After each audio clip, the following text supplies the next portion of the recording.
Hello, everybody, and welcome to VGWA World. I'm Cobretti. And I'm Wally. And thank you for joining us today as we discuss DLC for AEW Fight Forever and give our opinions, The positives and our concerns. But before we dive into this conversation, I would like to say that both Wally and I hope that AEW Fight Forever ends up being a good, successful game. That would be great. We do need another challenge against the almighty WWE. With more games available, rising tides raises all ships. We have heard opinions from other influencer sites that the face of AEW Fight Forever has shifted from Kenny Omega to Evil Uno. This is important because in Evil Uno's Fightful.com interview, he discussed that Fight Forever is more than just a crowd chant. Evil Uno's statement means that the game will be supported for a long period of time, which would be a good thing for all gamers. For a game that is essentially ready to be released, there is not much we actually know about this game. One of the few things that we do know is that there are going to be wrestlers available as DLC, as this information came directly from Tony Khan. And I'm just going to be blunt. The reveals that we have seen already have been a little underwhelming. The most recent content footage that we've seen has not brought the excitement that you would expect from a finished game. After numerous reports of this video game being over budget, AEW had drastically cut down on the roster.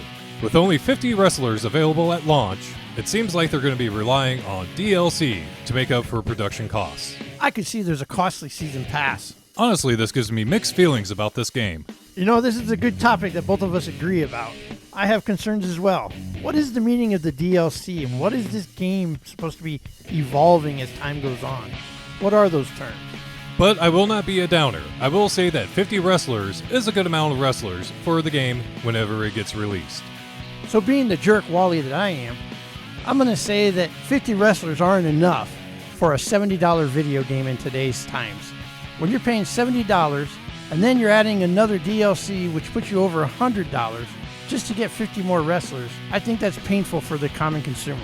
While 2K23 is giving you over 100 wrestlers for a $70 price tag. You are hurting my reputation as the Cobretti Cynic Corporation leader, because who really gives a damn if you have over 100 wrestlers? When's the last time you played every single wrestler in your video game? I'm a hoarder, man. I just want to know they're there. Now, don't get me wrong. I'm all for DLC, but there's a few things that have to be in place. One, what is the price point? Two, what's the frequency of content? And when will Ahmed Johnson be in it? We all know that Tony Khan is a WCW mark, so you will not be seeing Ahmed Johnson. And you gotta admit, Big T in WCW kinda sucked. And as far as DLC goes, it's hard for me to weigh in on this topic, because I'm not a major DLC purchaser. No, you're not. But if you watch our video, we have 200 video games. Hello, my name is Cobretti, and I too am a hoarder. Whenever I purchase DLC content, it's because it's expanding on a story of a game I love. You know, that's a good point, Cobretti. If AEW were to put story content in their DLC, that is a good driver to go to purchase more content. Unfortunately, that brings us back to this mixed bag of what AEW Fight Forever has turned into. So while they admitted to cut down the roster size due to budget constraints, it has also been speculated that content has been cut out of the game as well. But they made sure they put the 40 weapons in. Honestly, that could be a curse. I hate tables in WWE 2K games. In wrestling games, I'm only playing as 5 wrestlers, and my created wrestler, Ahmed Johnson. For players like myself, I'm perfectly happy with one weapon, a chair. I have to agree with you, Cobretti. The chair is one of my favorite weapons, but it'd be great if they had a wrench in it. Superstar Pro Wrestling review coming this Wednesday. And you can call me old-fashioned, but I play wrestling games because of the wrestlers.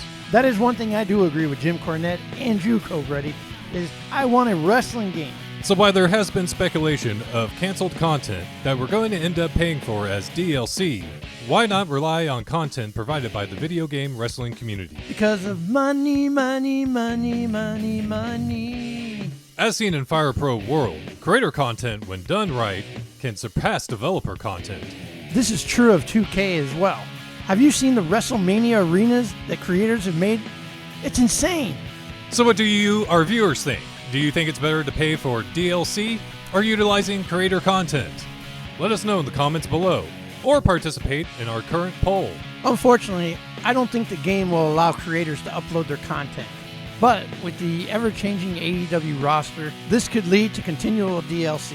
I hate to sound like a broken record again, but we are left in the dark about this game. So while many people could pick on CD Projekt Red for their video game releases, they at least provide a visible roadmap for future DLC plans, where the releases always get delayed, but at least you know they're eventually coming.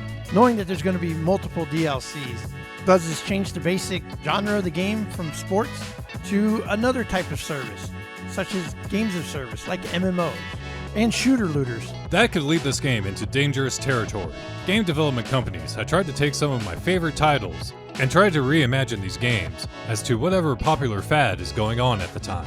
As representatives from AEW have stated, the game will be a continual service, which means they're going to have to rely on the base game itself and not build onto a sequel. And as stated by Kenny Omega, the game already looks outdated. And I'm thinking that this is partially because the game is getting released on the less powerful hardware of the Nintendo Switch. And while it's awesome that wrestling has returned to the Switch, more than likely, sacrifices had to be made. More than likely, I believe the game was built around the limitations of the Switch. But I believe they'll get some graphical updates on the newer gen systems. I'm going to somewhat disagree with you. With this game already being over budget, I think the game engine is going to be what it is. The only way I see this game getting upgraded graphics is if they release a full-price remaster version. As fast as wrestling is going back to the Switch, it might be leaving just as quick. Or be left buying that remastered version for the Switch 2. But what about that other wrestling game that's on the Switch that has all the character packs you have to pay for? Whoa now, don't cause a riot. Fight Forever, which oddly sounds like 2K Battlegrounds now that you mention it, is bound to be a better game. Now that we've gone through and discussed our hopes and concerns for AEW Fight Forever and its DLC, I must admit I'm still pretty excited for this game. As am I. I am excited for this game. Just some concerns about the DLC and what direction the game will really go once it's released. But I am hopeful it will be a fun game. And this is coming from somebody who loved TNA Impact. I'm less concerned because even as we were talking through this, I don't think I'm going to be buying any DLC. Unless there is a small chance of cross-promotion DLC similar to Fire Pro Wrestling World. Well, since New Japan Pro Wrestling doesn't have any game coming out, and Tony Khan is best friends with him, you might be in luck with that one. So while New Japan Pro Wrestling does not have a video game coming out anytime soon, make sure to join us next time for our review of Superstar Pro Wrestling, featuring knockoff versions of your favorite All Japan Pro Wrestling and New Japan Pro Wrestling superstars.